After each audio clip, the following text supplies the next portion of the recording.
आटपाडी तालुक्यातील करगणी येथे गाव गुंडांच्या त्रासाला कंटाळून एका 16 वर्षाच्या अल्पवयीन मुलीने आपले जीवन संपवले।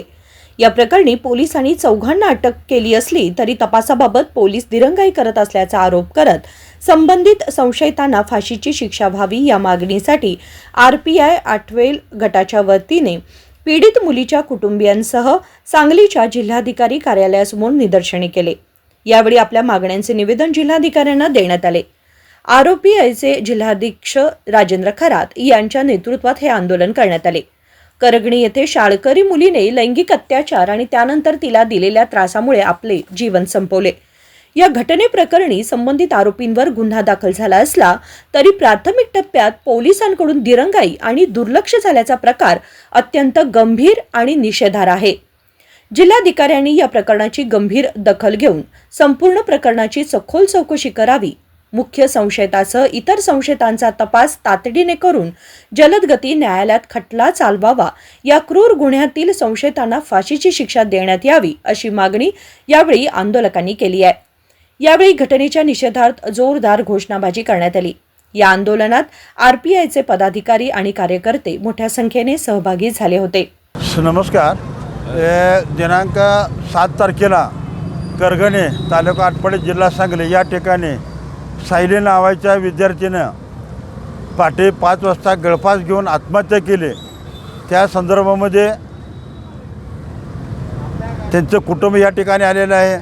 त्यांचे सगळे आई वडील चुलता भाव या ठिकाणी सगळे करगणीचे ग्रामस्थ आम्ही रिपब्लिक पार्टी ऑफ इंडियाच्या वतीनं त्या कुटुंबांना भेट देऊन आठवले साहेबांनी सुद्धा त्या कुटुंबाशी संवाद साधलेला आहे। त्यांना आपण पाठिंबा देऊन त्या पीडित कुटुंबाला न्याय मिळावा यासाठी आरपीआयची सगळी जिल्हा टीम त्यांच्या पाठीमागे उभा आहे आणि त्यांना जाहीर पाठिंबा देण्यासाठी या ठिकाणी आमचे जिल्ह्यातले सगळे आमचे अशोक कांबळे साहेब, यशवंत भैया, पोपट कांबळे, अरविंद कांबळे, नवनीत कांबळे आणि सर्व जिल्ह्यातले टीम आम्ही या ठिकाणी उपस्थित राहिलेलं आहे।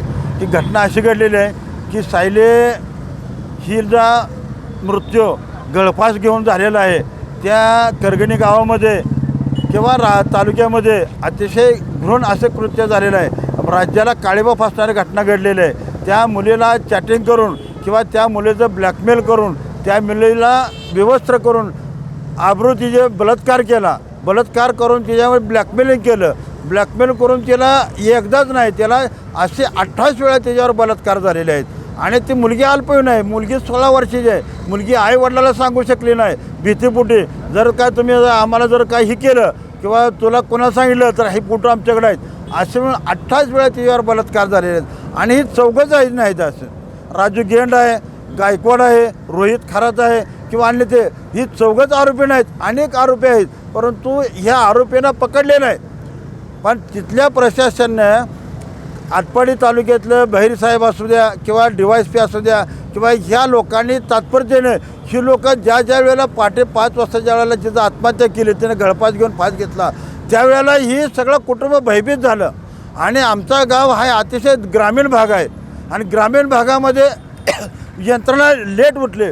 ही सगळी 4 रात्री पाठत झाल्यापासून तिथं पोलीस स्टेशनला गेले, गुन्हा दाखल करून सांगितलं कारण मुलं सगळ्यांना माहीत होते। पोलीस प्रशासन अजिबात गुन्हा दाखल करून घेतला नाही।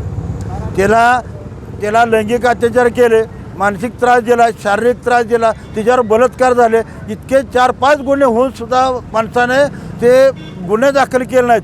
24-48 तासानंतर अनेक दबावापोटी त्यानंतर सगळं फोक्सोचा गुन्हा, बलात्काराचा गुन्हा दाखल झाला, अपहरणाचा गुन्हा दाखल झाला। हे 4 गुन्हे दाखल झाल्यानंतर प्रशासन आज ही तालुक्यामध्ये भीतीचं वातावरण, गुन्हे दाखल झाले।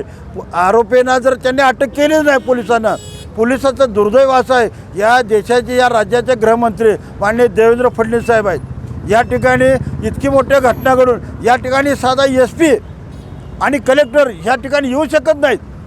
म्हणजे आमची मुलगी काय पाकिस्तानात आली का? ती ह्या रहिवायची नाही का राज्याची? आम्ही माणसं नव्हत का?